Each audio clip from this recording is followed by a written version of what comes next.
Bonjour et bienvenue dans cette nouvelle vidéo où nous allons parler de la personnalisation des raccourcis du centre de contrôle. Je suis Quentin Colombo et vous êtes bien sur la chaîne Formation. Donc dans cette vidéo, nous allons voir comment personnaliser les raccourcis du centre de contrôle. Donc si vous n'avez pas vu la première vidéo qui correspond au centre de contrôle, comment y accéder, je vous invite à la re-regarder ou à la regarder. Donc, ce qu'il faut faire, ce qu'il faut savoir, c'est qu'en fait, voilà, je vais vous le dire, on peut personnaliser en fait ces petits raccourcis qui sont ici. Donc pour cela, il suffit d'aller dans Réglages. Alors si vous ne savez pas où se trouvent vos réglages, eh bien raccourcis vers l'outil de recherche et vous tapez les premières lettres, donc Réglages. À partir de là, quand vous êtes ici, vous arrivez sur l'accueil.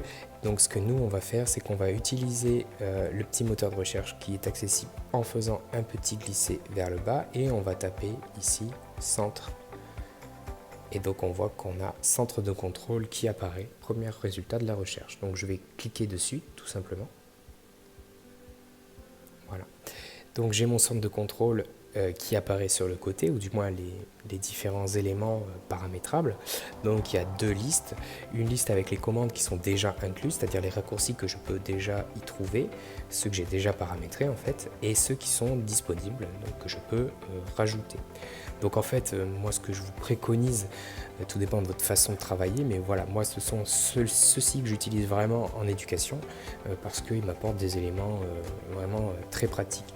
Donc vous avez la liste ici, le mode silencieux bien évidemment pour couper le son de l'iPad, enregistrement de l'écran qui permet de capter tout ce que vous êtes en train de faire à l'écran, donc ça peut être très pratique si vous voulez réaliser des tutoriels pour pouvoir les mettre à disposition des élèves.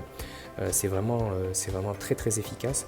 En fait il s'agit de faire non pas une photo en capture d'écran mais carrément une vidéo, donc c'est plutôt pratique.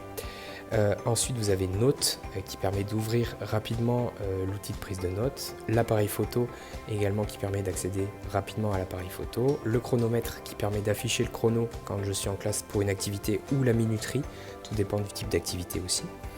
Ensuite, par confort, moi je mets un petit raccourci vers le mode sombre qui permet voilà, d'éviter et de reposer les yeux pour mon grand âge. Et enfin, l'Apple TV Remote, parce qu'avec les nouvelles Apple TV, les nouvelles générations, en fait, vous avez la possibilité avec votre iPad de contrôler l'Apple TV de la salle directement via l'iPad. On n'est plus obligé d'avoir la télécommande. Et d'ailleurs, vu le coût des télécommandes, souvent elles ne sont pas à disposition dans les salles.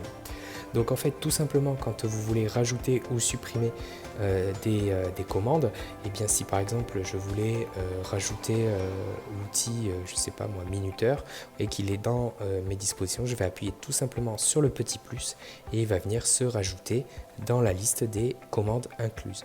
Je peux choisir l'ordre tout simplement en appuyant sur les petits traits, là, les trois traits qui sont là, je maintiens appuyé, je déplace en fait dans ma liste ici. Si par hasard je n'ai pas besoin du minuteur, bah, tout simplement j'appuie sur le petit moins et je supprime. Voilà.